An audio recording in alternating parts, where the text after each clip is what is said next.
What's going on, everybody? It's Dan, Moonshine, the Hillbilly Hellraiser. How you doing? I'm doing all right. I can't really complain.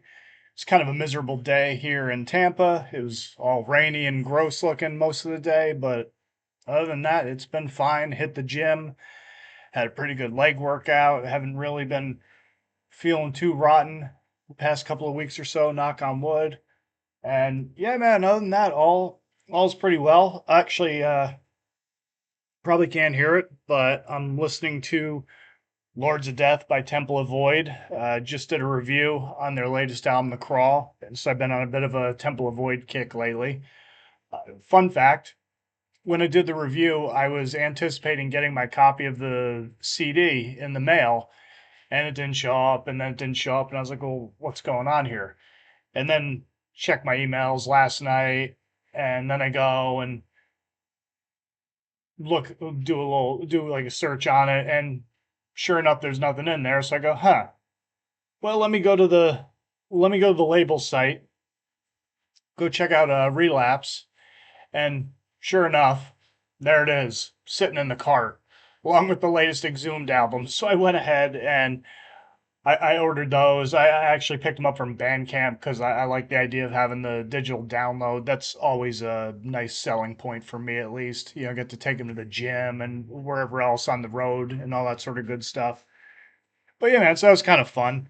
But the reason that I'm here today on this one is we have the 25th anniversary of Clutch's Pure Rock Fury coming up on the 13th, which is today, tonight, this evening.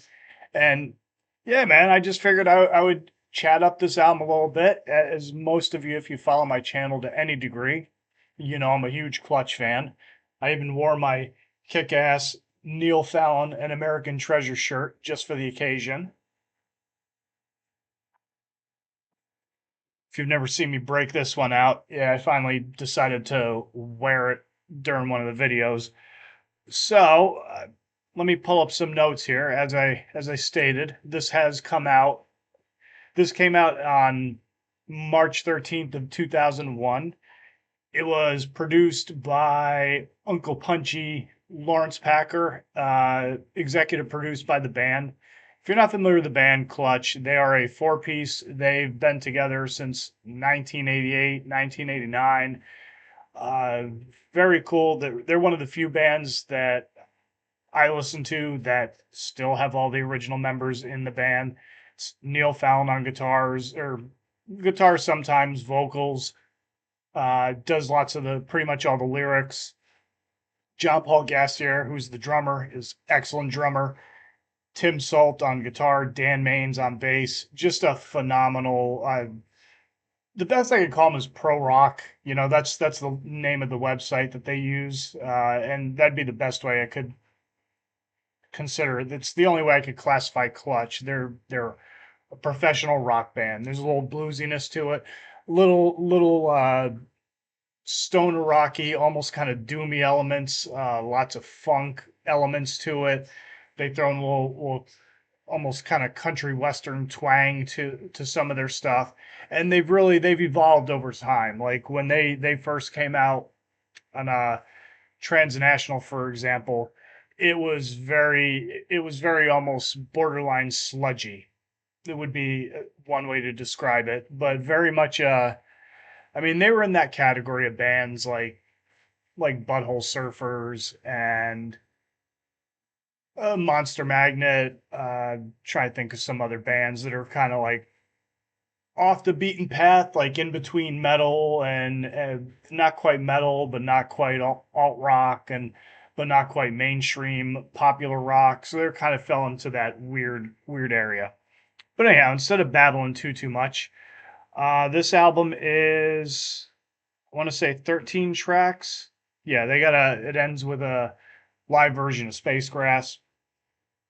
Interestingly enough, this is considered Neil Fallon's least favorite album. I saw an interview. I read up an interview that somebody put up. It's called "Going Deep into All Things Clutch," and they just kind of they go into a lot of great detail. They're about to. It was at a time, I want to say this was veering on the 10th anniversary of the album. So that would have made it what, 2001? That would have been 2011.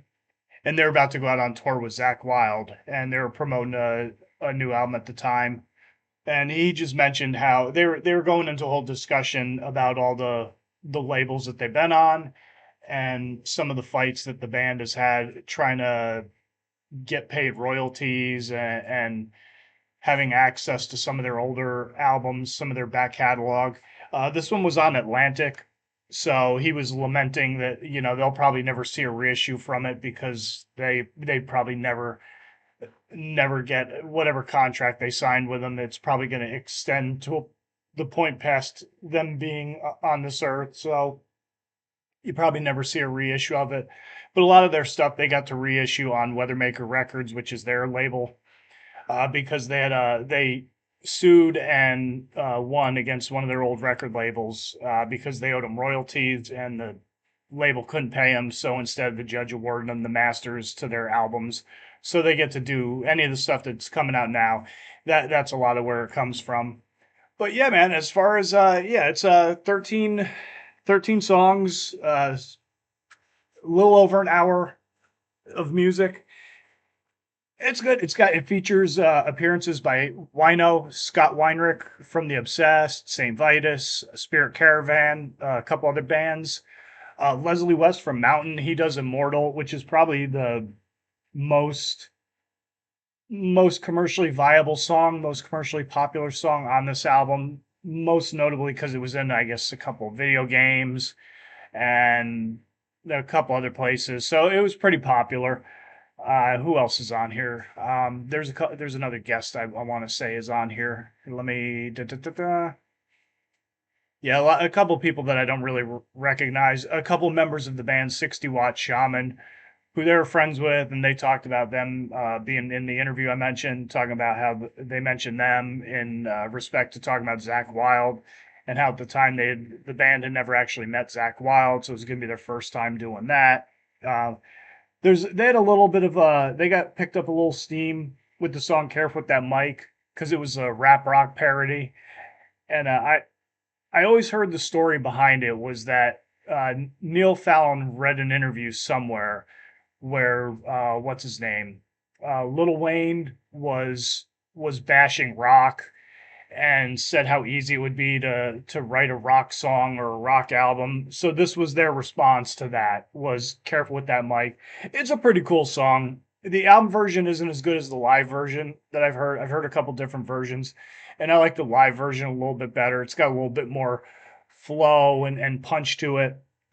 The title track, "Pure Rock Fury," is really good. Lots of wah wah guitar on there and funky grooviness, and that's kind of like a trademark of Clutch. Lots of funk and groove going on within a lot of their songs and a lot of the arrangements that they set up. American Sleep has that has kind of like the another signature of theirs, the weird time changes, but lots of fuzzy overdriven guitar riffs, very strong in the pocket drumming, and just lots of killer grooviness would be the best way to describe it, and that kind of like stoner rock groove that you would get in that type of genre. And then as far as a couple other songs, "Open Up the Border" is a really cool song.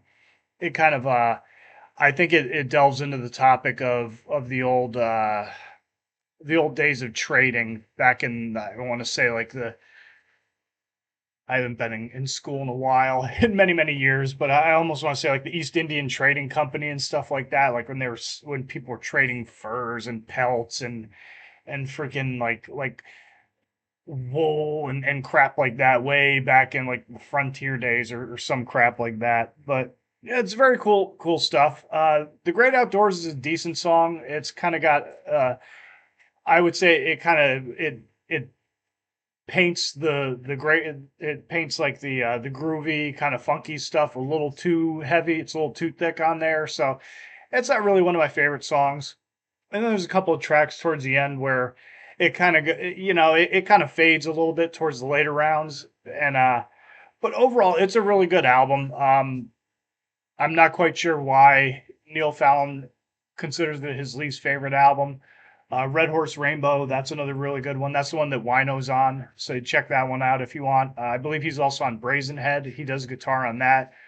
But yeah, it's a very cool album. I really enjoy anything that Clutch does. As far as I know, they're going to release a new album later this year, and I'll be all in on that. Eventually, at some point, I will do an album ranking on them because again, they're one of those bands that I really enjoy. So I figure it's only fitting that that's a band that I kind of delve into their entire discography and share with some of you all. I don't know, maybe by that point I'll finally have figured out this whole live streaming thing and maybe I can get a couple of people to come on and do something with me on that front. It was actually kind of go into the kind of give you a glimpse into my mind a little bit.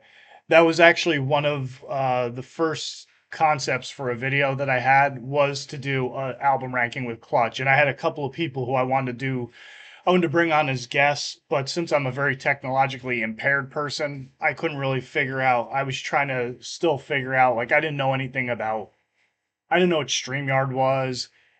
Definitely didn't know anything about OBS or any of the other stuff that a lot of live streamers do. And obviously, as some of you have noticed, I struggle with certain aspects of trying to do certain things when it comes to streaming and using music and having music going in the background. And there's always, some nonsense going on with the mics and the speakers and whatever the hell. There's just something that doesn't click. Eventually, I get somebody to take a look at it and maybe kind of guide me through what I'm doing wrong, but that's neither here nor there. But yeah, man. So this Friday the 13th, Clutch is celebrating 25 years of Pure Rock Fury.